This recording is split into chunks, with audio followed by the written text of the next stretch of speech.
Hey all, it's Lura. I'm trying something new with the Deluxe cooking blender.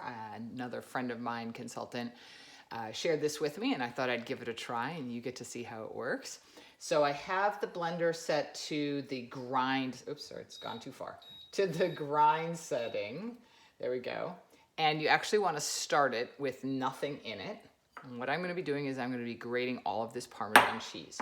So the trick with this so that you actually get powdered, grated cheese is you get the blender started. Otherwise you get more of a paste.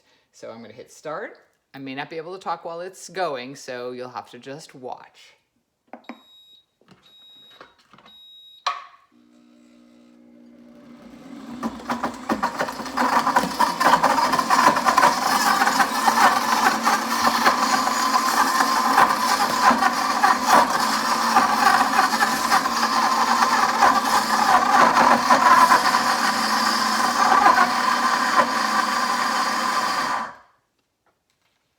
And 20 seconds later, we have all that grated cheese. Like, I'm telling you, this is just crazy.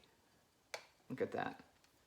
Perfectly grated, 20 seconds, no problem with the, using any kind of grater or hand strength or anything like that. That is a beautiful thing. Thanks, everybody.